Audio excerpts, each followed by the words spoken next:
प्रत्येकाला असं वाटतं मला काय गरज आहे, म्हणजे ते आहे ना पाण्यात पडलं की पोहायला येतं आपोआप. बरोबर. त्याच्यामुळे झालं आई वडील की आम्ही करू बाबा पॅरेंटिंग, आणि मुळात तिथेच चूक करतोय आपण. पॅरेंटिंग ही शिकण्याची गोष्ट आहे, ती जन्मजात कोणी पॅरेंट बनून येत नाही ना. तुमच्या मुलाचं जे वय आहे तेच तुमचं पण वय आहे पॅरेंट म्हणून. पेरेंटिंग वरती एका पेरेंटनी विचार करणं का गरजेचं आहे? पालक स्वतःच जर मोबाईलवर तासंतास घालतायत, स्वतः स्क्रीन समोर आहेत, तर मुलं काय करणार आहेत? बरोबर बरोबर. म्हणजे children they don't listen to you, they observe you. अभ्यासाचा वेळ हा सगळ्यात worst time spend with children आहे. म्हणजे त्यावेळेस जे उडाव आहे तुमच्यातला तो डेमन तो बाहेर येत असतो. एक सॉफ्ट स्पोकन पद्धतीमध्ये मुलांशी प्रत्येक गोष्ट पटवून देणं, तर ते कशा पद्धतीमध्ये ते कम्युनिकेशन स्किल्स असले पाहिजे, कशा पद्धतीमध्ये ते कम्युनिकेशन असलं पाहिजे.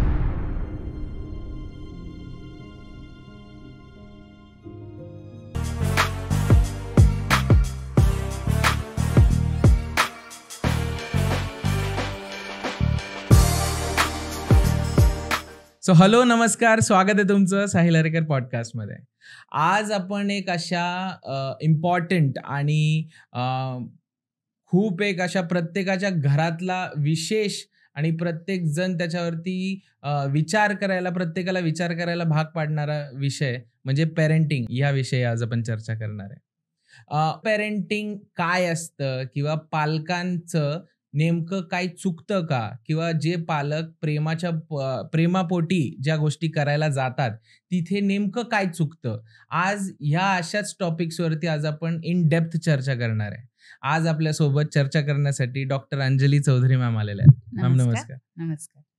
मॅमचा गेले 10 वर्षाचा एक्सपिरियन्स आहे सायकोलॉजीमध्ये, आणि मॅम ह्या पेरेंटल काउन्सिलिंग करतात. त्यासोबत ma'am child counselling, couple counselling या देखील गोष्टी मॅम करत असतात. मॅम बद्दल सांगायचं झालं तर मॅम महाराष्ट्र गव्हर्नमेंटच्या जे स्मॉल बिझनेसेससाठीचं काउन्सिलिंग असतं, ज्यामध्ये तुम्ही ॲज अ कोच म्हणून कसं काउन्सिलिंग करू शकता, त्या देखील मॅम त्याच्या पॅनलिस्ट आहेत. सो आज आपल्याला अशाच एक खूप इम्पॉर्टंट माणसाकडनं कान टोचणी होणार आहे की नेमकं पेरेंटिंग कशी केली पाहिजे आणि पेरेंटिंगमध्ये काय महत्त्वाच्या गोष्टी आहेत जिथं आपल्याला चुकतात म्हणण्यापेक्षा जिथं आपण त्या गोष्टी सुधारू शकतो आणि अजून छान पद्धतीमध्ये आपल्या मुलाला वाढवू शकतो. येस. सो नमस्कार. नमस्कार. कशा आहात मॅम तुम्ही? मी छान, मस्त, मजेत.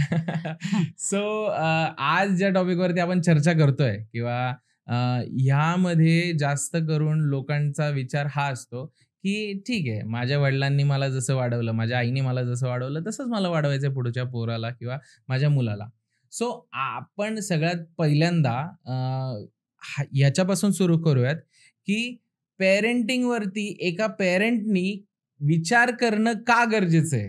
ओके. जसं तू म्हणालास की हा अतिशय जिव्हाळ्याचा विषय, प्रत्येकाच्या घरोघरी हा काय म्हणतो चर्चा केलेला विषय आहे. अगदी बरोबर. आणि तू जसं म्हणालात तसं मला हे आवर्जून नमूद करावंसं वाटतं की मुळातच काय आहे ना की आपल्याकडे हा एक मिसकन्सेप्शन आहे की मला जसं माझ्या वडिलांनी वाढवलं किंवा माझं जसं पॅरेंटिंग झालं तेच मी माझ्या मुलांचं करेल. तर इथेच पहिली चूक आपल्याकडनं होत असते. ओके. दुसरी महत्वाची गोष्ट मला ही तुला सांगावीशी वाटते की आज जर आपण बघितलं तर अगदी छोट्यातलं छोटं काम घेतो, मग ते इलेक्ट्रिशियन असेल, तो प्लंबर असेल, तो अगदी माळी असेल किंवा आणखीन छोटे मोठे घे, या सगळ्यासाठी आपल्या अभ्यासक्रमामध्ये काही ना काहीतरी छोटे मोठे कोर्सेस, सर्टिफिकेशन्स हे करिक्युलममध्ये आहेत. पण असं आजपर्यंत तुझ्या ऐकण्यात कधी आलंय का की आता मला पॅरेंट व्हायचंय म्हणून मी आता पॅरेंटिंगचा कोर्स करणार आहे, असं कोणी म्हणलेलं ऐकलं का? तर नाहीये. आणि प्रत्येकाला असं वाटतं मला काय गरज आहे, म्हणजे ते आहे ना पाण्यात पडलं की पोहायला येतं आपोआप. त्याच्यामुळे झालं आई वडील की आम्ही करू बाबा पॅरेंटिंग. तर असा एक ग्रह आहे आणि मुळात तिथेच चूक करतोय आपण. कारण आपल्याला हे लक्षात घेतलं पाहिजे की पॅरेंटिंग ही शिकण्याची गोष्ट आहे, ती जन्मजात कोणी पॅरेंट बनून येत नाही ना. अगदी बरोबर. म्हणजे मी माझ्याकडे येणाऱ्या प्रत्येक मुलांच्या पालकांना हे सांगत असते, की तुमच्या मुलाचं जे वय आहे, तेच तुमचं पण वय आहे पॅरेंट म्हणून. हं. म्हणजे जर तुमचं मूल 5 वर्षाचं आहे, तर पॅरेंट म्हणून तुम्ही 5च वर्षाचे आहात ना. अगदी बरोबर. 5 वर्षापूर्वीपर्यंत तुम्ही नवरा-बायको होता. त्याच्या अगोदर तुम्ही जे काही असेल, भाऊ असाल, मुलगा असाल, अमुक-तमुक अँड सो ऑन. पण पालक म्हणून तुम्ही किती वर्षाचे आहात, तर जेवढं तुमच्या मुलाचं वय आहे, तेच तुमचं पालक म्हणून वय आहे. हे बरोबर? खूप छान एक्झाम्पल हां? म्हणलं म्हणे. हां. कारण की खरंच जसं जर तुमच्या मुलाचं वय 5 वर्ष आहे, तर तुमचं पण बरोबर आहे. पालक पालक म्हणून म्हणून तुम्ही 5च वर्षाचे अगदी आहात. बरोबर, अगदी बरोबर. आणि जसं ते मूल शिकतंय, तसंच तुम्ही पालक म्हणून पण शिकत आहात ना. Right, right. त्याच्यामुळे तुम्हाला काही शिकवून पाठवलेलं नाहीये कोणी, की पॅरेंट. आणि म्हणून मी म्हटलं ना, बरं असा करिक्युलम का नाहीये आपल्याकडे? एवढे शिक्षण तज्ञ आहेत, इतके वेगवेगळे त्यातले जाणकार आहेत. हं. पण एक असा स्टँडर्डाइज्ड करिक्युलम का नाही दिला बरं आपल्याला? तर ही विचार करण्याची गोष्ट आहे, कारण parenting should be customised, okay, right? Okay. पॅरेंटिंगला there is no thumb rule. हं. म्हणजे 1+1 2 असं नसतं पॅरेंटिंगमध्ये. बरोबर. म्हणजे तुला भाऊ आहे, बहीण आहे. येस. आता जरी तुम्ही भाऊ-बहीण आहात, म्हणजे तुमचे बायोलॉजिकल पॅरेंट्स जरी सेम आहेत, तुम्ही एकाच घरात वाढताय, एकाच कल्चरमध्ये वाढताय, सेम बरोबर. व्हॅल्यूज आई-वडील देतायत. बरोबर. तुला वाटतं का तू आणि तुझा भाऊ किंवा तुझी बहीण हे सेम आहात? नाही. नाहीयेत, राइट? बरोबर. आपण आपल्या भाऊ-बहिणीपेक्षा किंवा आपल्या सिबलिंग्स जे आपण म्हणतो, त्यांच्यापेक्षा पूर्णपणे वेगळे असतो. बरोबर. मग हे का बरं? जर तुमचे पॅरेंट्स सेम आहेत, तुम्हाला सेम व्हॅल्यूज देतायत, सेम पद्धतीने वाढवतायत ते, तरी पण तुम्ही वेगळे आहात ना. बरोबर. And that is only because you are born with your own identity. Right. Every person has his own unique identity. बरोबर, बरोबर. त्याची स्वतःची एक पर्सनॅलिटी आहे. म्हणजे एकच गोष्ट जी पालक सांगतोय 2 मुलांना, एक जण वेगळ्या पद्धतीने घेईल, दुसरं जण वेगळ्या पद्धतीने घेईल. राइट. दोघांचं परसेप्शन वेगवेगळं असू शकतं ना. बरोबर, बरोबर. त्याच्यामुळे पालकत्व जेव्हा तुम्ही म्हणता, तेव्हा हे पालकत्व जे आहे, ते तुम्हाला तुमच्या मुलांच्या अनुषंगानं केलं पाहिजे. हं. म्हणजे माझ्याकडं येणारे पालक दोन्ही असतात. म्हणजे काही पालकांची ही तक्रार असते, "अहो, आमचा मुलगा आहे ना, कुणाशीही बोलतो. हां. येणाऱ्या-जाणाऱ्याशी बोलतो. त्याला काही ओळख लागत नाही, काही नाही." आणि असेही पालक असतात, की त्याला आमचा मुलगा आहे ना, मिक्सच होत नाही आणि त्याला राइट. आम्हाला पुश करावं लागतं. त्याला आम्ही किती सांगतो, की "तू जा बाहेर खेळ." हं, हं. आता इथे मला सांगा, इथे फरक काय आहे? तर त्या मुलांच्या स्वतःच्या इंडिव्हिज्युअल आयडेंटिटीचा आहे. बरोबर. आता स्वभाव. जर तुम्ही इथे एकाच तराजूमध्ये दोघांना जर बसवत असाल, तर ते योग्य नाहीये. बरोबर, बरोबर आहे? बरोबर. म्हणजे जो एक्स्ट्रोव्हर्ट आहे किंवा आउटस्पोकन आहे, हं, हं. त्याला तुम्ही रिस्ट्रिक्ट करताय आणि जो रिझर्व्हवाला आहे, ज्याला स्वतःच्या शेलमध्ये किंवा थोडा एक प्रायव्हेट पर्सन आहे म्हणूया, त्याला तुम्ही पुश करताय. बरोबर. तर दोन्ही केसमध्ये ते फ्लरिश होणारच नाही ना. Right, right. लक्षात आलं? बरोबर, बरोबर. त्याच्यामुळे पालकत्व करताना तुम्हाला अगोदर हे ओळखता आलं पाहिजे, की बाबा माझं मूल आहे काय? हं. आणि त्याला कशा पद्धतीच्या पॅरेंटिंगची आवश्यकता आहे. गरज आहे. Right, right? Right, right. ह्याच्यासोबत जसं तुम्ही आता म्हणताय, तर मला ते एक्झाम्पल तर खरंच आवडलं मला, जसं तुम्ही सांगताय. कारण की पालक जर म्हटले, तर जसं तुमच्या मुलाचं वय आहे, तसंच तुमचं वय आहे अगदी पालक बरोबर. म्हणून. तर अगदी ते खूप बरोबर. भारी आणि खूप चांगलं एक्झाम्पल आहे. त्याच्यासोबत मला आता जर आपल्याला सांगता आलं, ओव्हर पॅरेंटिंग जे म्हणतात, आजकाल जे ओव्हर पॅरेंटिंग खूप व्हायला लागलेलं आहे आणि किंवा जास्तच एक एक्झाम्पल देतो मी. 2000 एक असा स्टडी होता, की त्याच्यामध्ये 1990sच्या आधी अ, पालक हे खूप ओपन होते त्यांच्या मुलांच्या फ्रीडमबद्दल, की बाहेर गेलाय, खेळतोय, मुलांसोबत एकटा खेळतोय, काही हरकत नाही. मातीत खेळेल, इकडे खेळेल, तिकडे खेळेल, नंतर परत घरी येतोय, बरोबर. ते फ्रीडम देत होते मुलांना. आजकालचे पालक जर मुलांना तशा टाईपचं फ्रीडम, जे लहान मुलांना आपण हं. फ्रीडम देतो, की तू जा खेळू शकतोस तू बाहेर, तसं एकटं खेळण्याचं फ्रीडम हे जवळ-जवळ 12, 13, 14 वर्षाचे होईस्तोवर मुलांना ते फ्रीडम नसतं आणि 90sच्या आधी ते फ्रीडम 8-9 वर्षाच्या मुलाला देखील होतं. तर मग हे हा जो चेंज आहे, हा ओव्हर पॅरेंटिंगमध्ये मोडण्यासारखा चेंज आहे. तर मग काय बदललं? तुम्हाला काय वाटतं? आता मुळातच प्रत्येक फेजमध्ये म्हणजे मग हं. ते 90s असू दे, 80s असू दे किंवा आता आपण 21व्या शतकाचं जरी हे केलं, त्याच्यामध्ये हे मिक्समध्ये तुम्हाला बघायला मिळेल. हं. म्हणजे आजही तुम्ही जर खेड्यात गेला, तर तिथे तुम्हाला हे रिस्ट्रिक्शन्स नाही दिसणार. राइट. म्हणजे आपण जर महाराष्ट्राचा म्हणजे भारताचा, महाराष्ट्राचा आणि त्यातलाही विचार केला, तर आपल्याकडे जो गावाकडची जी अजूनही जी परिस्थिती आहे किंवा तिथलं जे वातावरण आहे, ते आजही तितकंच लिबरल आहे असं आपण म्हणूया, बरोबर. या बाबतीत. Right, right. ओके. म्हणजे तिथे आजही तुम्ही गेलात म्हणजे तिथले काय इकडचे पुण्यातले लोकं समजा एखाद्याचं गाव आहे आणि कुठेतरी खेड्यात गेला, तर तिथे गेल्यावर पण त्यांना ती मोकळीक मिळते. बरोबर. मग ती शहरात मिळत नाहीये. राइट, ती का मिळत नाहीये? तर त्यासाठी कारणंही तशी आहेत. राइट. म्हणजे आपण आता त्याला ओव्हर पॅरेंटिंग म्हणायचं का? हं. हा एक क्वेशन मार्क आहे. ओके. राइट? आता ह्याला ओव्हर पॅरेंटिंग हे नाव जरी दिलं गेलं असलं, तरी हे बऱ्याच वेळेला पालकांच्या काळजीतनं आलेला भाग आहे. बरोबर. भीतीतनं आलेला भाग आहे. हं.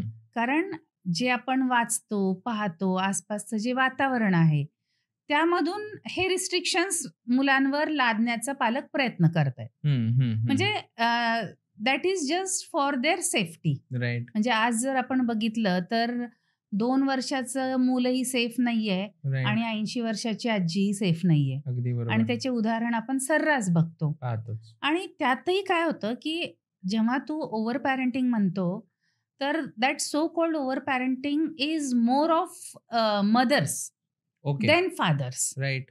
म्हणजे आया ज्या आहेत ना, ह्या खूप जास्त कॉन्शियस आहेत त्या बाबतीत. आता ह्याला पण 2 पैलू आहेत. हं. एक काय आहे ना, की आपल्याकडे वर्षानुवर्ष, शतकं म्हणूया आपण, हं, हं. ही जी जबाबदारी आहे आईपणाची किंवा पालकत्वाची, हं. ही असं म्हणूया की 90% ही आईची आहे राइट. आणि 10% मग ती बाबाची आहे, असं साधारण हे होतं. आणि त्याच्यामध्ये त्या आईचं स्वतःचं एक गिल्ट पण असतं. ओके. राइट? त्यामध्ये म्हणजे ते जबाबदारीचं ओझं जे आपण म्हणतो ना, हं, हं, हं. की म्हणजे चांगलं झालं तर त्याचं क्रेडिट नाही मिळणार आहे. राइट. पण थोडंसं काही ऊच-नीच झाली, थोडं कुठेतरी हे झालं, तर त्याचा ब्लेम मात्र आईवर येणार आहे. आणि मग त्या आईची स्वतःची काय पर्सनॅलिटी आहे, त्यावरही ते डिपेंड राहतं, की ती कशा पद्धतीचं पॅरेंटिंग करेल. हं. म्हणजे म्हणून मी म्हटलं ना, की यामध्ये काय होतं, की एकतर आपल्याला पॅरेंटिंग शिकवलं जात नाही. मग त्यामध्ये होतं काय, की आईचं एका पद्धतीने पॅरेंटिंग झालेलं असतं आणि बाबाचं वेगळ्या पद्धतीने झालेलं असतं. मग इथे काय करतात, की ते मिक्स अँड मॅच होतं. त्यातही बाबाचा किती ॲक्टिव्ह रोल आहे त्यावरून ते ठरतं. बरोबर. जर आईचाच ॲक्टिव्ह रोल असेल, तर मग ते तिचं जसं झालेलं आहे पॅरेंटिंग त्यातनं. आता हल्लीच्या ज्या आया आहेत हं. शिकलेल्या, तर त्यांना इंटरनेटचं एक खूप मोठं साधन मिळालेलं आहे. बरोबर. मग फावल्या वेळामध्ये ते पण चालू असतं. मग वाचा, हे करा आणि मग ते पण आपण गिनी पिग बनवून टाकतात मग मुलांना. बरोबर. ते इम्प्लिमेंट कोणावर करायचं तर आपल्या मुलांवर करायचं. Right, right, right. आणि मग यामध्ये काय होतं, की त्यात अशी एखादी आई असेल, की जी आपण म्हणूया इमेज कॉन्शियस आहे. हं, हं, राइट? हं. तर मग तिच्या दृष्टीने माझ्याकडे कोणी बोट दाखवायला नाही पाहिजे. राइट. मग त्यासाठी जे पाहिजे ते सगळं मी करेल. राइट? मग मला एक चांगली आई म्हणायला गेलं पाहिजे. हं. I should be a very good mother. I should be a good wife. I should be a good daughter in law and so on. है ना? Right, right. आणि मग त्यासाठी ती काय करते, मग त्यासाठी ती या अशा पद्धतीच्या पॅरेंटिंगचा आधार घेते. मग त्यासाठी ती मग करिअरला सॅक्रिफाईस केलंय किंवा हल्ली जर आपण बघूया त्याला ओव्हर पॅरेंटिंग म्हणायचं का ऑब्सेसिव्ह म्हणायचं का काय? म्हणजे इतके प्रश्नच आहेत ते. बरोबर, मग बरोबर. ते प्रत्येक ठिकाणी त्या मुलांच्या मागे-मागे हे करू नको, ते करू नको, इथे जाऊ नको, तिथे जाऊ नको, असं नको करू, तसं. तर हे नचा पाढा जो आहे ना, तो समहाऊ त्या मुलांसमोर वाचला जातो. हं, हं. आणि मुलांची सायकॉलॉजी जी अशी असते ना, ते न हा वाचत नाहीत. ते पुढचंच वाचतात. म्हणजे उडी नको मारू, तर उडी मार, असा त्याचा अर्थ होतो. हं. Right, right, right. लक्षात आलं? म्हणून आम्ही सांगताना नेहमी पालकांना काय सांगतो, की काय करायचं ते सांगा ना तुम्ही. राइट. काय करायचं नाही ते नका सांगू. म्हणजे इन्स्टेड ऑफ सोफ्यावर उडी मारू नको, असं म्हणण्यापेक्षा तू खाली जमिनीवर उड्या मार म्हणलेलं कधीही हं, हं, सोयीस्कर राहील. हं, दॅट हं. Is a positive way of telling right, what you expect from the child. Right, लक्षात आलं राइट, का? राइट. मग यामध्ये तो एक हा भाग झाला मदर्सचा. त्यात वर्किंग मदर्स असतील तर आणखीनच जास्त गिल्ट आहे. हं. ज्या वर्किंग मदर्स आहेत, त्यांना स्वतःचा गिल्ट आहे, फॅमिलीचं प्रेशर आहे, इन लॉजचं प्रेशर आहे, सोसायटीचं प्रेशर आहे राइट. आणि मग त्या प्रेशरच्या, त्या स्ट्रेस अंडर मग जरी कामावर असल्या तरी मग आला का मुलगा, पोहोचला का, मग हे केलं का, मग खाल्लं का, पिलं का, मग ट्युशनला गेले का, मग ह्या सगळ्या गोष्टी त्यातनं चालू होतात. राइट. आणि याच्यामध्ये मग ह्याला मग ओव्हर पॅरेंटिंग म्हणायचं का? म्हणजे ओव्हर पॅरेंटिंग म्हणजे नक्की काय? हा एक प्रश्नच आहे. राइट. आणि तुम्ही आम्ही सगळेजण म्हणजे जे कोणी पालक आहेत ते समहाऊ कुठे ना कुठेतरी कमी जास्त प्रमाणात काही बाबतीमध्ये ते करत असतात. मग बरोबर. ते कुठल्या बाबतीत असावं हा पण एक मुद्दा आहे. म्हणजे फॉर एक्झाम्पल की हेल्थ संदर्भात तुम्ही जर हं, हे करताय, हं, हं. त्या बाबतीत थोडंसं तुम्ही स्ट्रिक्ट आहात, की हेच खावं, हे असलं पाहिजे ते.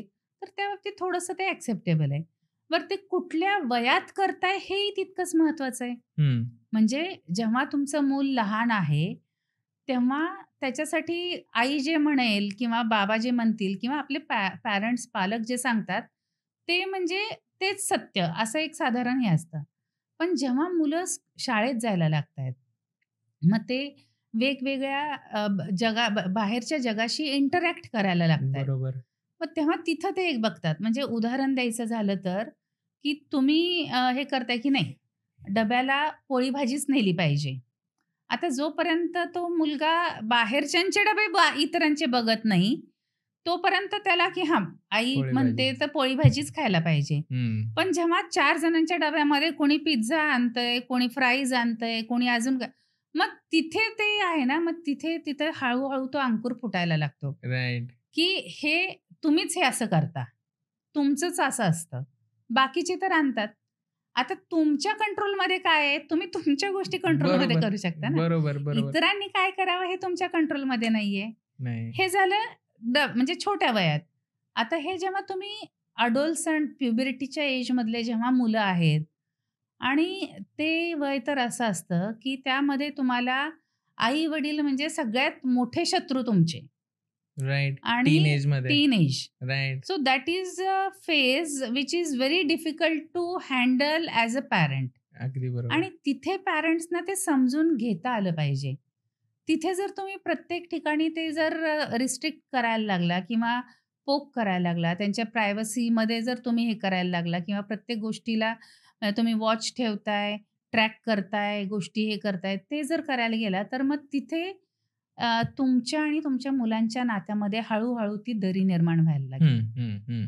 त्याच्यामुळे तुमचा उद्देश कितीही चांगला असला, तरीसुद्धा ते किती लिमिटपर्यंत केलं पाहिजे, कुठे त्याला आपण थांबलं पाहिजे, त्या बाउंडरीज तुम्हाला ओळखता आल्या पाहिजेत. Right, right? राइट. आता हे बघ, ओव्हर पॅरेंटिंग अगेन त्याला काही असं डेफिनेशन नाहीये. काय ओके, केलं म्हणजे ओव्हर पॅरेंटिंग. ओके, लक्षात ओके. आलं का? कारण मी जसं म्हणलं, की प्रत्येकाची त्याची व्याख्या वेगळी असू शकते राइट. आणि प्रत्येक मुलाच्या दृष्टीने त्याची हे वेगळं असू शकते. ओके. ते पण कशावर डिपेंड आहे, तर ते त्या मुलाच्या पण व्यक्तिमत्त्वावर डिपेंड आहे ना. हं. म्हणजे असे काही मुलं असतात, की ज्यांना आई-वडील म्हणतील तीच पूर्व दिशा, असे असणारेही मुलं असतात ना. बरोबर. मग त्यांना वाटतं, की आपले आई-वडील म्हणजे आपले रोल मॉडेल आहेत राइट. आणि ते सांगतात तेच बरोबर आहे. ठीक आहे. बरोबर. आणि असेही काही मुलं असतात, की जे यामध्ये मला हे मेन्शन करावंसं वाटतं, की तुमची अक्वायरिंग स्टाईल पण एक असते. एक आहे बरोबर. तुमची इनबॉर्न पर्सनॅलिटी आणि एक आहे तुमची अक्वायर पर्सनॅलिटी. हं. आता इनबॉर्न म्हणजे तुम्ही जी पर्सनॅलिटी घेऊन जन्मता बरोबर. आणि अक्वायर हे काय आहे, तर अक्वायर तुम्ही ज्या गोष्टी आत्मसात करता, बरोबर? हं. म्हणजे तुम्ही आत्मसात करता तुमच्या वातावरणातनं, तुमच्या अनुभवातनं, तुमच्या शिक्षणामधून. तर ती आत्मसात करण्याची प्रत्येकाची पद्धत वेगळी आहे. हं. ओके. आता त्यामध्ये काही जण असतात ते सेल्फ कॉग्निटिव्ह असतात. हं. आता सेल्फ कॉग्निटिव्ह म्हणजे काय? तर दे लर्न फ्रॉम विदिन. हं. म्हणजे थोडक्यात आपल्या मराठीत सांगायचं झालं तर ऐकावे जनाचे करावे मनाचे. अच्छा. बरोबर. म्हणजे सगळ्यांचं ऐकणार आहे, पण मी मला करणार. वाटेल तेच करणार आहे. म्हणजे तू बरोबर. लहान एखादं मूल असतं बघ, त्याला हं. सांगितलं, "नको जाऊ, नको जाऊ, तिथं हाय, पोळेल तुला." तर हा जो प्रकार असतो ना ऐकावे जनाचे वाला, तो काय हं. करणार, तो जाणार, हात लावणार. त्याला जेव्हा चटका बसतो तेव्हा, "अरे हां, हां. हा खरंच हा आहे बरं का." बरोबर, बरोबर. तर ही झाली त्याची आत्मसात करण्याची पद्धत. हं. त्याविरुद्ध काही जण असे पण आहेत ना, की तिथं जाऊ नको हां, खड्डा आहे म्हटलं तर सेल्फ कॉग्निटिव्ह वाले जातील, खड्ड्यात पडतील. हं. व्हेअरएज काही असतात ते अफेक्टिव्ह लर्नर. आता हे अफेक्टिव्ह लर्नर काय करतात, दुसऱ्याच्या अनुभवातनं शिकतात. बरोबर. अरे, तो पडला ना खड्ड्यात, मग मी इकडनं गेला. म्हणजे पुढच्याच ठेस मागचा शहाणा. शहाणा. हे जे आपण म्हणतो, that is another style of acquiring. Right, ठीक आहे. राइट. मग आता जर एखादं मूल या प्रकारातलं असेल, तर तो काय करणार आहे, आई-वडिलांच्या अनुभवातनं ते मान्य करून ते शिकणार आहे. बरोबर. आणि जर एखादा सेल्फ कॉग्निटिव्ह असेल, तर तो काय करणार आहे, नाही, मी हे करून बघणार. हं, हं. आई-वडील काय सांगतात त्याच्यापेक्षा मला माझं हे करायचंय. आता दोन्ही पद्धतीच्या मुलांचं पुढे जाऊन काय होणार आहे ते वेगळं असणार आहे. बरोबर. राइट? म्हणजे ज्यांच्यासाठी आई-वडील रोल मॉडेल आहेत, त्यांच्यासाठी आई-वडिलांचे जे लिमिटेशन्स आहेत, ते त्याचे पण लिमिटेशन्स आहेत. राइट, लक्षात आलं राइट. का? म्हणजे एखादी गोष्ट त्या आईला वाटली, की हे नाही करू शकत तू म्हणून सांगितलं, तर भलेही त्याच्यामध्ये ती असेल क्षमता. कॅपॅसिटी, ती राइट. क्षमता असेलही, पण ती एक्सप्लोरच होणार नाही. कारण ते करणारच नाही ते एक्सप्लोर मूल. आलं राइट, का लक्षात? Right, right. त्याविरुद्ध जे मूल सेल्फ कॉग्निटिव्ह आहे, जो म्हणतो की नाही मला माझं करून बघायचंय. मग आई जरी म्हणली, "नाही, नाही चढू नको झाडावर पडशील." "नाही मला चढायचंय." आणि तो चढेलही, पडणारही नाही. मग ते त्याला कळेल ना तेव्हा. बरोबर, बरोबर. त्याच्यामुळे ओव्हर पॅरेंटिंग म्हणायचं का? कशाला म्हणायचं? कुणाच्या दृष्टीने आहे? मुळातच पॅरेंटिंगमध्ये थंब रूल हा नाहीच आहे. राइट. मी जसं सुरुवातीलाच मेन्शन केलं that should be customised thing. म्हणजे every child is unique, so every parenting should be unique. Unique. Right, right, right. So आता आपण जसं बोलतोय त्याच्यामध्ये जर आपण आता असं म्हणायला गेलं, की आजकालचे पेरेंट्स हे काही एक ठराविक गोष्टींमध्ये जसं मगाशी आपलं म्हणणं होतं, की ज्यावेळेस सांगतात त्यावेळेस सांगताना चुकीचं निगेटिव्ह न सांगता पॉझिटिव्ह वेमध्ये सांगितलं पाहिजे. तशाच पद्धतीमध्ये अशा काही छोट्या-छोट्या गोष्टी आहेत ज्या मुलांच्या मनावरती परिणाम पाडतात, ज्या आई-वडिलांच्या चुकतायत. सगळ्यात महत्त्वाची गोष्ट तर मी सांगेल, की हल्ली येणाऱ्या मॅक्सिमम म्हणजे 70-80% पॅरेंट्सच्या ज्या तक्रारी असतात, हं, हं. तर त्या मोबाईलशी निगडीत आहेत. राइट. Screen time. की यामध्ये होतं काय ना, की आपण ॲज अ पॅरेंट्स कसं कंडिशनिंग करतो त्याचं उदाहरण देते मी हं, तुला. हं. आपल्याकडे जर हल्ली तू बघितलंस तर सर्रास अगदी लहानातल्या लहान मुलाला पण काहीतरी मोबाईलवर दाखवत खाण्याचं खाऊ घालण्याचं प्रमाण आहे. बरोबर. त्या आईचा उद्देश काय असतो, की त्या बाळाने खाल्लं पाहिजे. कसंही करून ते खाल्लं पाहिजे. आता त्यात जसं आपण म्हणलं, की आईला जबाबदाऱ्या भरपूर आहेत ना. हं. मग तिला ते काम उरकायचं असतं, की ते संपवायचंय बाबा आपल्याला एकदाचं ते खाल्लं म्हणजे मी रिकामी झाले माझी कामं करायला. है बरोबर, ना? बरोबर. आणि मग ते काय करतात, मग ते आता लहान मुलं आहे, ते एका जागी बसून खाणार नाही. ते इकडे पळ, तिकडे पळ करणार आणि आईला तेवढा वेळ नाही, तेवढा स्टॅमिना नाहीये समजू. मग ते काय करते, मोबाईलवर काहीतरी लावून दे, टीव्हीवर लावेल, मोबाईलवर लावेल, म्हणजे थोडक्यात स्क्रीन. हं. मग ती स्क्रीन चालू करणार आणि ते मुलाला खाऊ घालत जातात. आता त्या मुलाचं लक्ष, ब्रेन पूर्णपणे तिकडे एंगेज आहे. त्याच्यामुळे इकडे तो पटपट, पटपट खातोय, त्याला कळतही नाही. तो हं. खातोय का, किती काय, हे काहीच अंदाज नाही, राइट? आणि मग इकडे आईला हायसं वाटतं, "अरे हां, एक चपाती खाल्ली, काला खाल्ला" वगैरे, वगैरे. हां. हं, हं. मग आता हळू हे काय होतंय, तुम्ही काय करताय, त्या मुलाचं ब्रेन जे आहे, ते कंडिशन करताय. Okay, it is called as conditioning of brain. Okay, okay. Okay. आता इथे काय होतं, की ते इतकं कंडिशन होतं, की नंतर ते रिव्हर्स कंडिशनिंग मोडमध्ये जातं. ओके. म्हणजे काय? तर आता हळू ती इतकी सवय झाल्यामुळं आता ते मूल या ह्याच्यावर येतं, "तू टीव्ही लावलास तरच मी खाणार." हं, हं, हं. लक्षात राइट, आलं का? Right, right, right. टीव्ही नाही लावला तर मी खाणार नाही. आता सुरुवातीला ते आईला ठीक वाटत होतं, पण आता शाळेत जायला लागलं मूल. मग आता आईला वाटतं, की ते पटकन खावं अभ्यासाकडे लक्ष द्यावं, मग ते टीव्ही बंद करणार. मग ते हं. मूल म्हणणार, "नाही, अगोदर ते लाव तरच मी खाईल." हे बरोबर. झालं रिव्हर्स कंडिशनिंग. म्हणजे त्यांनी तुम्हाला कंडिशनिंग करायला सुरुवात हं, केलं. हं, हं. लक्षात आलं का? तर हे जवळ-जवळ प्रत्येक घरी होऊन जातं. बरोबर. आता लहान असलं तरी आता यामध्ये कसं होतं, की अ, म्हणजे असे बरेचसे पॅरेंट्स तुला दिसतील, की अगदी प्राउडली अगदी काय म्हणतात ह्याच्यानी सांगतात, की आमच्या मुलाला ना कुठलाही मोबाईल द्या. त्याला काही न शिकवता सगळं येतं येत. त्यातलं. है बरोबर. ना? हे हां. प्रत्येकाच्या तोंडी कौतुकाने सांगतात ते. कौतुकाने सांगणार. हां. आत्ताची जनरेशन ना काही शिकवावं लागत नाही अहो त्यांना. सगळं जमतं त्यांना. हं. हे तुम्ही कौतुकाने सांगताय 4 जणांपुढं तुमच्या मुलाच्या बरोबर, समोर. बरोबर. त्या मुलाला असं वाटायला लागतं, की हे मी जे काही करतोय, ते बरोबर आहे. ते चांगलं आहे हां, ह्याचं हं. कौतुक. सी एव्हरी इंडिव्हिज्युअल जे आहे ना, प्रत्येकाला कौतुक हे हवंच आहे. अप्रिसिएशन, एक्नॉलेजमेंट हं, कुणाला नको हं. आहे ना? बरोबर. आणि मग ते मला असं केल्याने मिळतंय म्हणजे मी हे केलं पाहिजे. आणि मग जेव्हा आता ते मूल डिमांड करायला लागतं स्क्रीन आणि हे, तर तेव्हा तुम्हाला नंतर असं वाटायला लागतं, की नाही, हे आता ह्याचं बंद केलं पाहिजे. खूप झालं है आता. ना? हे खूप हां, झालं. हां. आता इथे सुरुवात कोणी केली? तुम्ही. हं. हं. म्हणजे माझा प्रश्न असतो पालकांना, की मोबाईल दिला कोणी? ते मूल स्वतः आणू शकतं का मोबाईल? नाही. नाही. त्याचा स्वतःचा मोबाईल आहे का? नाही. हं. त्याला घेऊन कोणी दिला? तुम्ही. जरी दिला असेल तर एकतर तो तुमचा वापरतो, हं. नाहीतर तुम्ही दिलेला आहे दोन्ही बरोबर, केसमध्ये. बरोबर. आता दोन्ही केसमध्ये चूक कोणाची आहे? तुमचीच आहे. तुमची. बरोबर. बरं इथपर्यंत थांबतं का? तर नाही. याही पुढे जाऊन काय?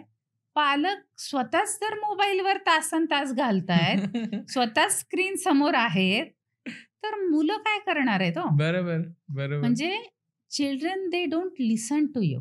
Right, they observe you. ते राइट. तुम्हाला बघत असतात.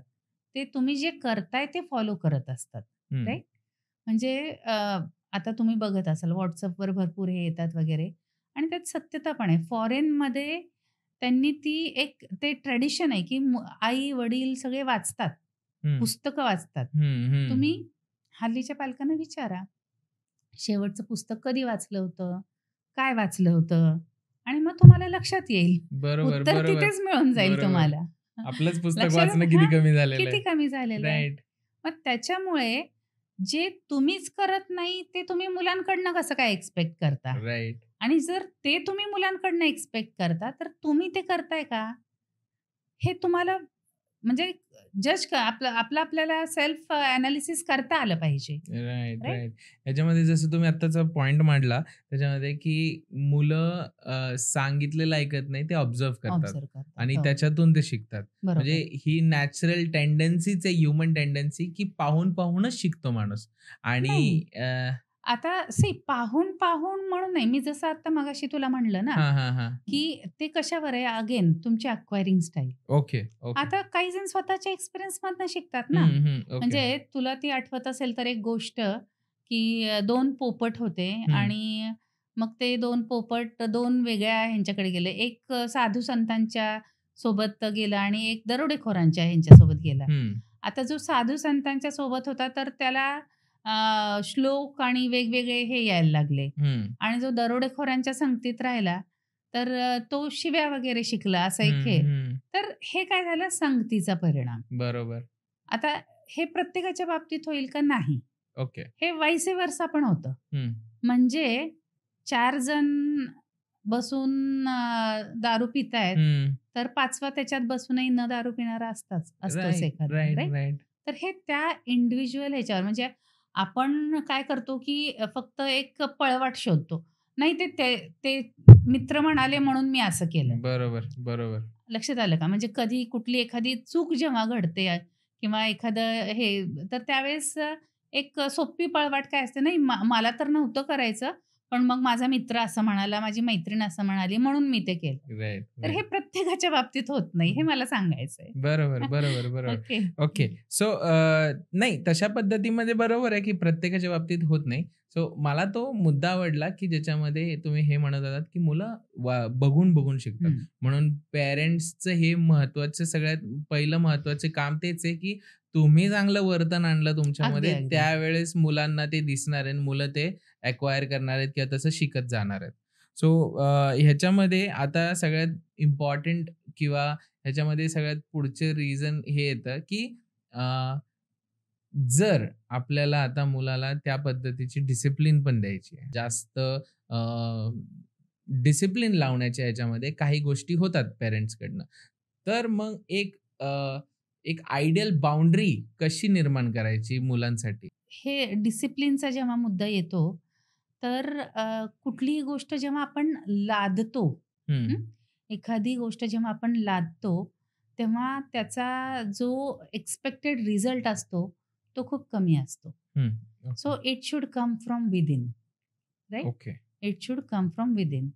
आणि त्यासाठी जे आहे ना, अगेन त्यासाठी मी असं म्हणेल, की तुम्हाला कंडिशनिंग करावं लागेल, पॉझिटिव्ह कंडिशनिंग. ओके, लक्षात आलं का? ओके. म्हणजे लहानपणीपासून जर तुम्ही हे सवयी लावल्या, की बाबा शाळेतनं आल्यानंतर शूज इथे ठेवायचे असतात, हं. बॅग जागेवर ठेवायची असते, हातपाय धुवायचे असतात, त्यानंतर जेवायचं असतं. हे जे आहे, हे जर तुम्ही लहानपणीपासूनच करत आला, तर तुम्हाला नंतर जाणून-बुजून त्याचं डिसिप्लिन करण्याची गरज नाहीये. हं, हं, लक्षात हं, आलं का? हं. हां, आता काही वेळेस काही म्हणजे असतात मुलं म्हणजे आम्ही त्यांनाही तेही सांगतो आम्ही पालकांना, की कधी-कधी जे आहे म्हणजे चाइल्ड सायकॉलॉजीच्या ह्याच्याप्रमाणे तुम्ही मुलांना मारणं हे हं. कुठेही बसत नाही, हे होत नाही त्यामध्ये. बरोबर. आणि आपल्याकडे तर असं आहे, की "छडी लागे छमछम, विद्या येई हं, घमघम." हं. हे आपण लहानपणीपासून बरोबर, बघत आलेलो बरोबर, आहे. बरोबर. मग हे खरं की हे खरं? हं. हा जर विचार केला तर again that varies from person to person. Okay. मी जसं म्हटलं ना, की काही जण असतात ना, दे आर क्वाईट सबमिसिव्ह. हं. म्हणजे सबमिसिव्ह असतात तर त्यांच्याशी ही स्ट्रॅटेजी त्यांच्यासाठी लागूच पडत नाही, राइट. असं आहे. आणि म्हणजे डिसिप्लिन करण्यासाठी ओव्हर पॅरेंटिंग न करता you should have certain pre decided, pre designed rules for your family. Hmm. Okay. मग तुम्ही असे रूल्स म्युच्युअली बसावं तुम्ही. से फॉर एक्झाम्पल तुमचे टीनेजर्स आहेत. मुलं जे आहेत ते टीनेजमधले आहेत. तर त्यांना ही क्लॅरिटी असली पाहिजे, की बाबा आपल्याकडे काय एक्सेप्टेबल आहे आणि काय एक्सेप्टेबल नाहीये. नाहीये. राइट. राइट? म्हणजे कुठपर्यंत ते जाऊ शकतात. हं, हं, याची जाणीव त्यांना जर आपण अगोदरच दिली, हं. तर ह्या पुढच्या गोष्टींचा संबंध म्हणजे तो काही प्रश्नच येणार नाही. राइट. राइट? म्हणजे मग ते मोबाईलचा वापर असेल, मग ते घरातनं तुम्ही बाहेर किती वेळ जावं हा असेल किंवा आणखीन जे काही पुढचे जे प्रॉब्लेम्स येतात बाबा. म्हणजे उदाहरणार्थ मुलांशी मैत्री करावी का नाही? हं, असं हं, एक हे आपलं हं. मुलींच्या बाबतीत बऱ्याचशा पालकांचा तो एक कन्सर्न बरोबर, असतो. बरोबर. तर जर तुम्ही बाबा एक एज तुम्हाला माहिती आहे, की आता टीनेजमध्ये जातीये मुलगी, तर बाबा एक फॅमिली कन्व्हर्सेशन तुम्ही हे करावं आणि तिला बाबा सगळ्या गोष्टींची अगोदर कल्पना द्यावी, प्रोज एंड कॉन्स, हं, की बाई आता असं-असं आहे, तर तुला एखादा मुलगा आवडू शकतो किंवा तू आता ह्याच्या स्कूलमध्ये किंवा क्लासेसला जाणार, तर तुला इंटरॅक्ट करावं लागणार आहे मुलांशी, हं, है हं. ना? तर त्यावेळेस बाबा काय चालणार आहे? की बाबा हां, ठीक आहे. फ्रेंडशिप असण्याला काही हे नाहीये. मग कुठल्या गोष्टींबद्दल तिने कसं अलर्ट कुठल्या गोष्टींबद्दल राहिलं पाहिजे? कुठपर्यंत ती फ्रेंडशिप असली पाहिजे? बरोबर, ही बरोबर. जर क्लॅरिटी तुम्ही अगोदरच मुलींना किंवा मुलांना जे काही हं, असेल हं. तुमच्या पाल्यांना दिली, तर एखादी गोष्ट करताना ती मूल जे आहे, ते मूल स्वतः विचार करेल, बरोबर, की "अरे, हे असं आहे." आणि त्याचे कॉन्सिक्वेन्सेसची पण कल्पना अगोदरच द्यायला पाहिजे. बरोबर, बरोबर. बरोबर आहे. हे जर असं झालं तर काय? आहे राइट. ना? म्हणजे याच्यामध्ये एक म्हणजे डिसिप्लिनचा जेव्हा आपण हे करतो, लहान मुलांच्या बाबतीमध्ये आम्ही टाईम आउट्स असतात किंवा त्यांचे लॉस ऑफ जे काही प्रिव्हिलेजेस असतात ते असतं. ते तुम्ही मोठ्या मुलांच्या बाबतीतही करू शकता ना, ओके. की बाबा म्हणजे हे आता आठवड्यातून महिन्यातून बाबा तुला 2 वेळा पिझ्झा आपण ऑर्डर करूया, हं, हरकत नाही. हं, हं. म्हणजे इट डिपेंड्स. हे मी एक उदाहरण सांगतेय. बरोबर. हे फॅमिली टू फॅमिली तुमचं हे होणार आहे ना, डिफर ते करणार आहे. डिफर करणार आहे. बरोबर. पण जे काही आहे ते बसून त्या फॅमिलीच्या सगळ्या मेंबर्सनी बसून त्या-त्या विषयावरती हे करून एक रूल बुक तुम्ही तुमचं तयार करा ना, की हे अशा पद्धतीने. मग त्याच्यामध्ये मुलांना पण ती संधी द्या त्यांचं हे मांडायला, की तुम्ही म्हणला की नाही मग 8 वाजता आलं पाहिजे. मुलं म्हणतील, "नाही, 8 वाजता नाही, आम्हाला आमचे फ्रेंड्सच 8:30ला येतात किंवा आमचा क्लासच अमुक खेळच आमचा 8:30ला चालू होतो. हं, हं, तर मग ते हं. 8चं 9 करा तुम्ही." पण हे म्युच्युअल डिस्कशननी जर तुम्ही अगोदरच त्या गोष्टी डिसाईड केल्या, तर मुलांना पण ती इन ॲडव्हान्स कल्पना असेल, की बरोबर. हे आपल्याला ह्या गोष्टी इथपर्यंत चालणार आहेत. त्याच्या बियॉन्ड ह्या गोष्टी चालणार नाहीयेत. राइट, राइट, ठीक आहे. राइट. तर याच्यामध्ये काय होतं, की मग तुमचा तो ओव्हर पॅरेंटिंगवाला जो पार्ट आहे ना, त्याला तुम्ही कुठेतरी एक कट शॉर्ट करू शकता. बरोबर. अदरवाईज मग तुम्ही से फॉर एक्झाम्पल ही बाउंडरी दिली नाहीये, की you have to be at home at 9 है ना? हं, हं. मग तुम्ही 9 वाजेपर्यंत तरी तुम्ही बिनधास्त आहेत ना. हं, तुम्ही हं. 9 वाजेपर्यंत त्या ह्याच्यामध्ये राहू शकता, की हां 9 वाजता येणार आहे. बरोबर. हां 9चं आता 9:30 झालंय, 10 झालंय. देन तुमचे ते एंटीनेज ऑन झाले पाहिजेत. बरोबर, है ना? बरोबर. तोपर्यंत you will also be relax. नाहीतर मग ते 6 वाजल्यापासूनच त्याच्या मागे कुठे घालवेल. जातो, काय करतो, काय नाही, हे झालं over parenting. Right, right, right. त्याच्यापेक्षा जर म्हणजे शेवटी मी पालकांना नेहमी हेच माझं एक खूप ह्याचं वाक्य आहे, की once you are a parent, you are a lifetime parent. Right. है ना? आणि आपल्याकडे तर ते इतकं आहे, की म्हणजे आपल्याला नातवंड झाले तरी आपल्या म्हणजे त्या मुलासाठी त्याच्या आई-वडिलांना त्याची काळजी असतेच. राइट, राइट, इतकं राइट. हे हो, आहे. हो, हो. त्याच्यामुळे तुम्ही कुठपर्यंत ते पॅरेंटिंग स्ट्रेच करणार आहात ना? त्याला तुम्हाला हळू-हळू ते हे दिलंच पाहिजे. त्यांचं फ्रीडम जे आहे, ते तुम्ही त्यांना दिलंच पाहिजे. राइट. कारण याचा दुसरा इम्पॅक्ट हा पण आहे, की काही पॅरेंट्स ही मेथड वापरतही असतील आणि काही जण नाही. मग जे नाही करत आहे, जे त्या एखाद्या मुलाची किंवा मुलीची आई मागे-मागे करतीये, हं. तर त्या मुलाला किंवा त्या चाइल्डला इतर जे आहेत ते बुली करतात त्यावरून. बरोबर. असेही येतात माझ्याकडे केसेस. मग जेव्हा आम्ही मुलांशी बोलतो, तेव्हा ते सांगतात, की "मॅम मग आमची मम्मा सगळीकडेच येते. मग आमचे म्हणजे बाकीचे जे असतात ते मम्माज बॉय म्हणून चिडवतात, असं राइट, करतात." मग राइट, राइट, हा पण एक मुद्दा असतो. राइट. मग ह्या सगळ्या गोष्टी पुढच्या टाळण्यासाठी आपल्याला अशा पद्धतीच्या काही गोष्टी हे केल्या पाहिजेत. Right. And same is applicable for screen also. Hmm. म्हणजे आम्ही सांगताना सांगतो, की तुमच्या घरामध्ये तुम्ही नो मोबाईल किंवा नो गॅजेट झोन करा. म्हणजे for example dining table. No one म्हणजे including you as a parent. Hmm. तुमचा कितीही इम्पोर्टंट कॉल असू दे, कितीही इम्पोर्टंट हे असू दे, डायनिंग टेबलवर तुम्ही यूज मोबाईल करणार आहे. नाही. बरोबर. मोबाईल यूज करणार नाही, कुठलंही गॅजेट, तुमचा लॅपटॉप, अमकं-तमकं काहीच नाही. आमच्याकडे येणाऱ्या पालकांचा आम्ही सुरुवातीला एक फॉर्म भरून घेतो. हं. त्याच्यामध्ये आम्ही मेन्शन केलेलं असतं, की how much quality time you spend with your child. हं. आणि त्या क्वालिटीला आम्ही असं बोल्ड आणि वेगळ्या कलरने केलेलं आहे मुद्दामून. हं, हं. बरोबर. आणि मग प्रश्न पडतो पालकांना, की इथं नेमकं काय लिहायचं आणि किती लिहायचं? हं. आणि ते जेव्हा ब्लँक सोडतात, तेव्हा त्यांनाच ते रिअलाईज झालेलं असतं, की अरे आपण खरंच क्वालिटी टाईम स्पेंड करतो का? Right, right, right. आणि अगदी बरोबर. आमच्या दृष्टीने तर म्हणजे अभ्यासाचा वेळ हा सगळ्यात worst time spend with children आहे. हं, हं. म्हणजे त्यावेळेस जेवढा काही तुमच्यातला तो अ, हे असतो ना डेमन, तो बाहेर येत असतो. राइट, आणि राइट. त्याच्यामुळे होतं काय, की मुलांना असं वाटतं, की अरे इतक्या वेळ तर आई माझी चांगली होती. आताच काय झालं? म्हणजे हा अभ्यासच वाईट आहे. आणि बरोबर. त्याच्याबद्दल आणखीन निगेटिव्हिटी निर्माण होते. So that is the worst time children or parents spend with children right, असं. Right, right, okay. Right. So this should be मग मोबाईल तुम्ही डायनिंग टेबलवर गप्पा मारा, डायनिंग टेबलवर चर्चा करा.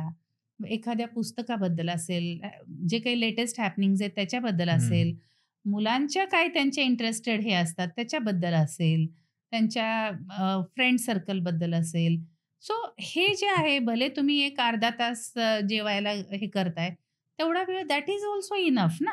बरोबर. तुम्हाला माहिती होईल, की काय विचार करतायत मुलं, त्यांच्या त्यांच्या विश्वामध्ये काय चाललंय. Because see there is a huge generation gap. आणि आता तर काय ते जेन झेड, जेन अल्फा वगैरे वगैरे असं, म्हणजे 10 वर्ष तर पूर्वी समजायचो आपण डिकेड्स. आता तर ते 4 आणि 5 वर्षाच्या गॅपनीच वेगवेगळ्या जनरेशन येत आहेत. बरोबर, बरोबर, है ना? बरोबर. त्याच्यामुळे you have to update yourself, है ना? बरोबर. की जर आता फॉर एक्झाम्पल माझी मोठी मुलगी आता कॉलेजला आहे हं. आणि धाकटी जी आहे ती आता 8वीला आहे. आता मोठीचं हे वेगळं आहे, धाकटीचं हे वेगळं आहे. बरोबर. मग त्यांच्या जनरेशनमध्ये होणारे हॅपनिंग्स, त्यांचे लाइकिंग्स, त्यांच्या फॉलो केले जाणारे trends, they are totally different. Different. मोठ्या मुलीचे जे आहेत ते डिफरंट आणि आमचे स्वतःचे ते तर ते फारच वेगळेच. डिफरंट. बरोबर, बरोबर. त्याच्यामुळे तुम्हाला स्वतःला ते अपग्रेड आणि अपडेटेड राहावंच लागणार आहे. Right, right? Right, so right. That's is very important. आता ओके. यामध्ये मला तुम्ही जसं हे सांगितलं, जसं पालक जे आहेत, आता हं. जास्त करून पालक हे वर्किंग प्रोफेशनल्स आहेत. बरोबर. प्रत्येक आई देखील आणि वडील देखील. हं. सो ह्याच्यामध्ये एक नॅनी कन्सेप्ट पण खूप चालते, की नॅनी असते घरामध्ये जी सांभाळते, किंवा मग कधी-कधी आजी-आजोबा असतात ते सांभाळतात मुलांना. त्यामध्ये आई-वडिलांना खूप कमी वेळ मिळतो चाइल्ड सोबत किंवा मुलांसोबत स्पेंड करण्यासाठी. हं. सो लहान मुलाच्या पर्स्पेक्टिव्हने त्या लहान मुलाच्या बिहेवियरवरती ऑर एल्स त्याच्या मेंटल हेल्थवरती किती परिणाम पडतो ज्यावेळेस आई-वडील लांब असतात? नाही, परिणाम पडतो म्हणजे तो तर म्हणजे डेफिनेटली असणारच आहे. हं, आता त्यामध्ये पण कसं आहे ना, की अगेन म्हणजे जेव्हा तुम्ही एखादी नॅनी ठेवताय किंवा हं. जेव्हा तुम्ही ग्रँड पॅरेंट्स सोबत त्या मुलांना ठेवताय, तेव्हा ॲज अ पॅरेंट्स म्हणून तुम्ही स्वतः मेंटली अगोदर प्रिपेअर असलं पाहिजे, की ते लहान मूल आहे, ते लहान बाळ आहे. त्याला त्यांचाच लळा लागणार आहे जे त्याच्यासोबत आहेत. बरोबर. म्हणजे तुम्हाला हवं तेव्हा त्यांनी तुम्हाला आई-बाबा म्हणून हे करावं, तुम्हाला अटेन्शन द्यावं किंवा तुमच्यासोबत कनेक्ट व्हावं. याच्यासाठी दॅट इज नॉट ब्लूटूथ ना ऑन केलं आणि कनेक्ट झालं, राइट? बरोबर, बरोबर. त्याच्यामुळे मग त्यावेळेस तुम्हाला ती इन्सिक्युरिटीची भावना निर्माण होते, की अरे, ती तर नॅनी आहे आणि माझं मूल माझ्यापेक्षा तिला जास्त हे आहे. हं, तर हं. That is a choice you have made intentionally. है बरोबर. ना? That was with your on consent ना. मग आता तुम्ही त्याच्यावर नाही ना हे करू शकत. लक्षात आलं का? राइट. मग may it be a nanny or grandparents. आता डेफिनेटली काय होतं, की ग्रँड-पॅरेंट्सचा नातवंडांसोबतचा हे थोडासा वेगळा येतो. हं, हं. म्हणजे भलेही तुमचे पॅरेंट्स असतील ते तुमच्यासोबत स्ट्रिक्ट असतील. पण जेव्हा व्हेन इट कम्स टू नातवंडांचं जेव्हा येतं, तेव्हा ते खूप लिबरल होऊन जातात. बरोबर, है ना? बरोबर. खूप लाड आणि करणार. मग जे लाड करतंय, जे लाड पुरवतंय ते चांगले. बरोबर. हा एक सिंपल रूल मुलांच्या रूल येस, बुकमध्ये असतो, येस. बरोबर आहे. आणि मग तिथे तुम्ही ऑल ऑफ अ सडन जेव्हा ही जाणीव तुम्हाला होते आणि मग तुम्ही तिथे मग ब्लेम करून नाही चालणार ना हं. ग्रँड-पॅरेंट्सना, की तुमच्यामुळे बिघडतंय, तुम्ही बिघडवताय. म्हणजे बऱ्याच वेळेला फॅमिली काउन्सिलिंगमध्ये हे मुद्दे येतातच ना, की आम्ही तर डिसिप्लिन करायचं बघतोय, पण मग ते आजी-आजोबांचंच हे आहे हं, किंवा हं. पण मग हे कुणी दिलं? कारण तुमचं मूल आहे तर ते पूर्ण तुमचं सुरुवातीला तर म्हणजे आपल्याकडे अ, पालक नाही मालकच असण्याचं एक कन्सेप्ट आहे. हं, हं, म्हणजे हं. माझं मूल आहे तर मी पालक नाहीये, मी मालक. मी म्हणेल तसंच झालं पाहिजे बापरे! हे किंवा बरोबर आहे पण. हे अशा पद्धतीने राइट, एक हे राइट, असतं. राइट.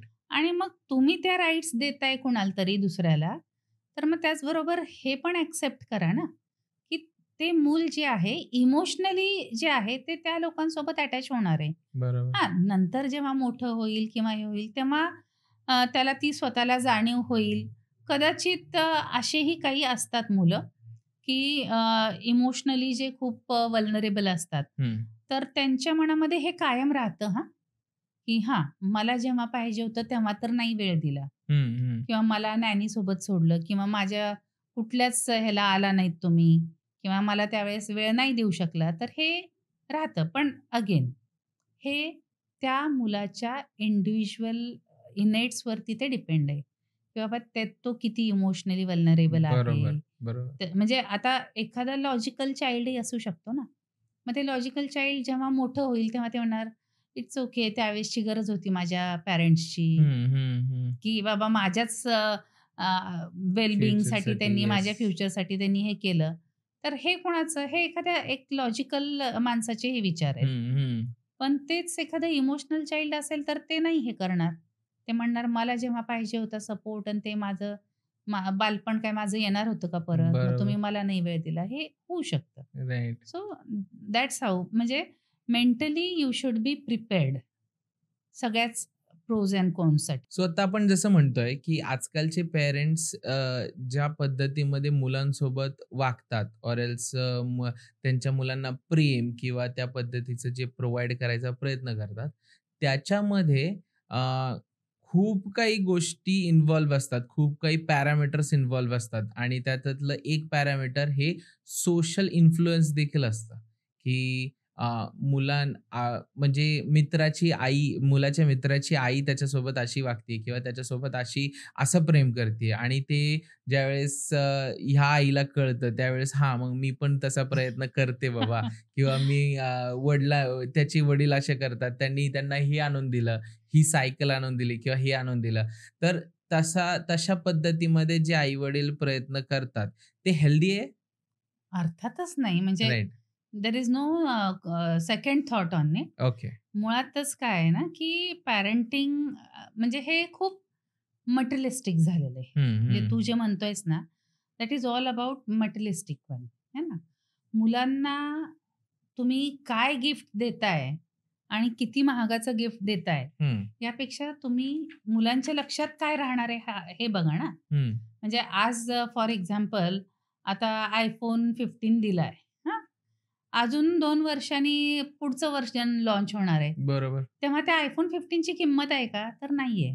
बरोबर. तर ते मुलाच्या लक्षात नाही राहणार आहे. त्याच्या लक्षात काय राहणार आहे? तर तुम्ही एखादं चांगलं मेमरी त्याला जर दिली, तर ते जास्त लक्षात राहणार आहे. लक्षात राइट, आलं का? राइट.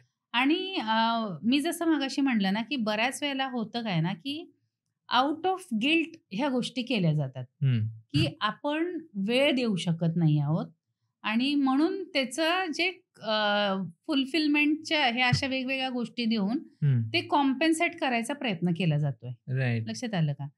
आता बऱ्याच वेळेला हाही मुद्दा असतो, की काही पॅरेंट्स असं असतं, की हां, मला माझ्या लहानपणी हे हवं होतं, पण मिळालं नाही. हं, म्हणून मग हे मी माझ्या मुलाला देणार, है ना? मग अशा पद्धतीमध्ये बरेचसे पालक खूप साऱ्या नको असलेल्या, नको इतक्या मटेरियलिस्टिक गोष्टी ज्या आहेत, त्या मुलांना द्यायला सुरुवात करतात. राइट. तर इथे मला पालकांना हे सांगावसं वाटतं, की नीड आणि वॉन्ट यातला फरक ओळखायला शिका तुम्ही. कारण इथे मी जसं म्हटलं ना, तर इथे पण ते रिव्हर्स कंडिशनिंगवाला हे येणारच आहे. म्हणजे आज तुम्ही तुमच्या समाधानासाठी म्हणून अमुक एक गोष्ट दिली, हं. की उद्या मुलं डिमांड करणार आहेत तुम्हाला. बरोबर. कारण त्यांना ती सवय लागली आहे. राइट. आणि त्या केसमध्ये मुलं नकार नाही पचवू शकत. म्हणजे उद्या अशी एखादी गोष्ट मागितली, जी तुम्ही खरोखरच देऊ शकत नाही आणि त्यासाठी तुम्ही नाही म्हणालात, तर ते आई-वडिलांनी नाही म्हणलं म्हणून पण अगदी टोकाची भूमिका घेतलेली पण मुलं आणि घटना बघताय आपण, बरोबर, है ना? बरोबर. येस. तर इथे मुळात अगेन चूक कुणाची आहे किंवा हे काय आंधळं प्रेम झालं ना तुमचं. हं, हं. बरोबर. मग इथे सुद्धा तुम्हाला आंधळं प्रेम करून चालणारच नाही. आणि बऱ्याच वेळेला जसं तू म्हणाला तसं सोशल इन्फ्लुअन्स हा एक पार्ट असतोच.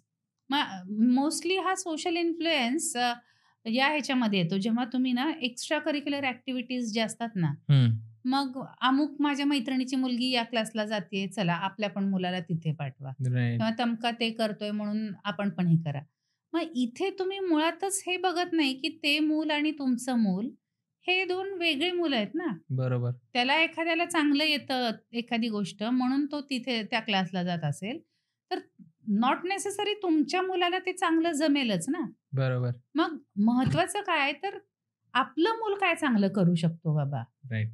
आता प्रत्येक जणच काही सचिन तेंडुलकर होणार नाही, प्रत्येक जण काही लता मंगेशकर होणार नाही ना. बरोबर. कोणी टेनिस चांगलं करेल, कोणी चेस चांगलं खेळेल, कोणी डान्स चांगला करेल, कोणी चांगलं सिंगर बनेल. तर तुमच्या मुलांचे काय सुप्त गुण आहेत, ते तुम्ही ओळखा ना. हं. ते ओळखून त्याप्रमाणे त्याच्यामध्ये त्यांना अपॉर्च्युनिटीज द्या. त्या राइट, पद्धतीने त्यांना त्याच्यामध्ये हे करण्याची संधी द्या ना. राइट, असं. Right, right. सो ह्यामध्ये अजून एक मेन प्रश्न हा उरतो, की त्या पद्धतीचं कम्युनिकेशन स्किल्स पण तुम्हाला जमले पाहिजे. कारण की मुलांसोबतचं एक ठराविक पद्धतीचं कम्युनिकेशन असतं, जे आई-वडिलांनी जपलं पाहिजे. ॲज इन मुलांना आजकाल जसं आपण म्हणतोय, की मारणं चुकीचं आहे. त्याचा मुलांच्या मनावरती खूप मोठा परिणाम राहतो मुलांच्या मनामध्ये. हं, हं. तर एक सॉफ्ट स्पोकन पद्धतीमध्ये मुलांशी प्रत्येक गोष्ट पटवून देणं, तर ते कशा पद्धतीमध्ये ते कम्युनिकेशन स्किल्स असले पाहिजे, कशा पद्धतीमध्ये ते कम्युनिकेशन असलं पाहिजे मुलांसोबत? पॅरेंटिंग स्टाईल्स हं. यामध्ये एक आहे ऑथॉरिटेरियन. ओके. आता ही ऑथॉरिटेरियन पॅरेंटिंग स्टाईल म्हणजे जी अ, आमच्या आजी-आजोबांच्या वेळेसची असेल, म्हणजे आमच्या पालकांची जी झालेली, ओके, ओके. पालकांचं जे पालकत्व केलं त्या. हं, हं, हं, तर हं. या स्टाईलमध्ये काय होतं, तर जो घरचा तो कर्ता पुरुष असतो, हं, त्यांनी जे सांगेल ते करणे. हं, हं. त्याला तुम्हाला प्रश्न विचारायची मुभा नाही. तुम्हाला का म्हणायची मुभा नाही. तुम्हाला फक्त सांगितलेलं ऐकायचंय हं. आणि फॉलो करायचंय. आता तिथे काय सॉफ्ट स्पोकन म्हणून सांगितलंय that was a kind of काय म्हणतात ना, dominating kind of parenting style right, right, right. आणि तिथे जर तू बघितलं तर एक जरब होता त्यावेळेसच्या ह्याच्यामध्ये, की समोरच्याला ते विचारायचं पण सुचत नव्हतं. बरोबर. हां, हे सांगतायत ना, करायचंय. ओके. हां. अशा पद्धतीची ती ऑथॉरिटेरियन पॅरेंटिंग स्टाईल होती. राइट. है ना? आता त्याच्यानंतर जे झालं ते आहे ऑथॉरिटेटिव्ह पॅरेंटिंग स्टाईल. ओके. आता हे ऑथॉरिटेटिव्ह जे आहे ते युजुअली जे सायकॉलॉजिस्ट सगळे आहेत त्यांच्या मते, की this is a balanced one. हां, हं. याच्यामध्ये तुम्हाला दोन्हीचा बॅलन्स करायचा आहे. म्हणजे बाउंडरीज पण हे करायचे आहेत आणि त्याचबरोबर त्यांना ते फ्रीडम पण द्यायचं आहे. राइट, ठीक आहे. म्हणजे राइट. दोन्हीचा बॅलन्स आहे. त्याच्यामध्ये तुम्ही मुलांना एक्सप्लोर करायला वाव पण देता आणि त्याचबरोबर तुम्ही ती डिसिप्लिन पण हे करता. हं. तर ह्या दोन्हीचा तुम्ही बॅलन्स करता. मग याच्यामध्ये तुम्ही पाहिजे तिथे पॅरेंटच्या रोलमध्ये जाता. पाहिजे तिथं तुम्ही फ्रेंडच्या रोलमध्ये येता. बरोबर, राइट? बरोबर. म्हणजे जिथं हवंय तिथे तुम्हाला सॉफ्ट स्पोकन ठीक आहे. हं. पण जिथे पाहिजे तिथे तुम्हाला तो पॅरेंटचा हे पण ठेवलाच पाहिजे. अथॉरिटी पाहिजे. राइट? बरोबर, बरोबर. Because see after all you are a parent. तुम्ही तुमच्या मुलांपेक्षा वयाने जर बघितलं, तर एक कमीत कमी 20-25 वर्षांनी मोठे आहात ना. Right, right. त्याच्यामुळं किती जरी हल्लीचे म्हणत असले, "नाही, नाही, आम्ही फ्रेंड्स आहोत आमच्या हं, हं. मुलांसोबत." तर ते फ्रेंड्स वगैरे काय नसतं. कारण एका पर्टिक्युलर पॉइंट नंतर तुम्ही पॅरेंट्सच होता. बरोबर, बरोबर. लक्षात आलं का? कारण तुम्ही अगदीच तेवढं जनरेशन खाली येऊन त्यांच्यासोबतचं तेवढं तुम्हाला त्या गोष्टी रुचत नाहीत, पचत नाहीत हं, असा भाग हं, आहे. हं, हं. त्याच्यामुळं मुलं दे आर क्वाईट स्मार्ट. ते काय करतात, ते बरोबर मोजून मापून हे करत असतात. काय सांगायचंय? हं. कुठपर्यंत चालणार आहे? कुठपर्यंत बरोबर, हे होणार आहे? बरोबर, त्या बरोबर. पद्धतीने मुलं ते म्हणतात ना, हातचा राखून हे करत असतात. त्याच्यामुळे यू शुड बी फ्रेंडली, हं. Right? And you can be friendly, but you cannot be friends with your children. Children. You have to have or you have to be as parents, right? त्याच्यामुळे तो role म्हणजे तो समतोल राखता आला पाहिजे. This is an authoritative, right? बरोबर, बरोबर. एक आहे पॅरेंटिंग स्टाईल ज्याला म्हणतात परमिसिव्ह. आता या परमिसिव्हमध्ये काय असतं, की बरेच वेळेला हे कोण करतं फॉलो? तर ज्यांचे स्वतःचे त्यांचे पॅरेंट्स ऑथॉरिटेरियन जर असतील, हं, हं. तर त्यांनी ते एक्सपिरियन्स केलेलं असतं ना, की हे असं म्हणजे असंच करावं लागलं आम्हाला, आम्हाला संधीच मिळाली नाही. तर मी हे माझ्या मुलांसोबत होऊ देणार नाही. मग मी काय करतो, तर मी लिबरल, पूर्णपणे लिबरल होऊन जाणार. हं. म्हणजे प्रत्येक गोष्टीची परमिशन देतात त्याच्या. म्हणजे कुठलेही स्ट्रक्चर्ड हे नाही, रूल्स नाही, काही नाही. काही मुलं म्हणतील ते म्हणतील. आता प्रत्येक पॅरेंटिंग स्टाईलचं आउटपुट वेगळं-वेगळं असणार आहे. बरोबर. म्हणजे ऑथॉरिटेरियन असेल तर तिथे पण मुलं डिसिजन नाही घेऊ शकणार. तिथे सेल्फ कॉन्फिडन्स त्यांचा खूप कमी जाणार आहे. बरोबर. जिथं अशी वेळ येईल डिसिजन मेकिंगची तिथं ते बॅकआउट होतील. ऑथॉरिटेटिव्ह असेल, तर तिथे मुलं काय होतील, तर तिथे बॅलन्स असल्यामुळं त्यांचा सेल्फ इस्टीम जो आहे तो चांगल्या पद्धतीने हे होतो. हं. ते डिसिजन मेकिंग करू शकतात. अ, काय म्हणूया प्लस मायनस किंवा गुड, बॅड किंवा यातलं बॅलन्स त्यांना समजू शकतो. तसं परमिसिव्ह जर असेल, तर ह्या परमिसिव्हमध्ये होतं काय, की मुलांना मागेल ते मिळतंय. कुठलंही रूल बुक नाहीये. कधीही या, कधीही जा, काहीही करा. रोकटोक नाही, काही नाही. बरोबर. मग हे मुलं काय आहेत ना, हे मुलं खूप रिबेलियस व्हायला लागतात मग. हं, हं. मग ह्यांना काही मिळालं नाही किंवा हे झालं, की मग ते रिबेलियस होणार. आणि त्याचबरोबर ह्या लोकांचं दुसरं हे होतं, की खूप लवकर जे असे म्हणजे काय म्हणू आपण अल्कोहल किंवा ड्रग्स या ह्याच्या मागे ते मुलं लवकर जातात. वाईट हां, संगतीच्या वाईट मागे. संगती म्हणजे बरोबर. खूप सगळ्याच कुठल्याच गोष्टीचं रिस्ट्रिक्शन नाहीये ना. बरोबर. त्याच्यामुळे युजुअली परमिसिव्हचं ते होतं. आणि एक हे आहे, की ज्याच्यामध्ये बाबा कसलंच रिस्ट्रिक्शन नाही. म्हणजे त्याला काय म्हणतात निग्लेक्टेड पॅरेंटिंग स्टाईल. एक ओके, ती पण आहे. ओके. म्हणजे याच्यामध्ये पालकांचा मुलांशी कसलंही कम्युनिकेशन नाही. कसलंही इमोशनल बॉन्डिंग किंवा इमोशनल सपोर्ट नाही. हं, हं. आणि म्हणजे आता मोस्ट ऑफ द टाईम हे लोअर क्लासचे जे हे असतात, हं, हं. जिथे हां, स्टँडर्ड्समध्ये म्हणजे राहणारे. अगदी बरोबर. ह्याच्यातले जे लोकं असतात, तर त्यांच्याकडे अशा पद्धतीचं आहे निग्लेक्टेड पॅरेंटिंग स्टाईल. राइट. मग ते मूल खातंय का, पितंय का, शाळेला जातंय का, नाही जातंय त्याच्याशी काहीच देणं-घेणं नाही. हं, हं, फक्त हं. एक नैसर्गिक प्रक्रिया म्हणून ते मूल झालेलं आहे आणि मग त्याची जबाबदारी नको. आता या ह्याच्यामध्ये पण ते मुलांचा दोष नाहीये ना हो. बरोबर. आणि मग बऱ्याच वेळेला हे मुलं सफर करतात.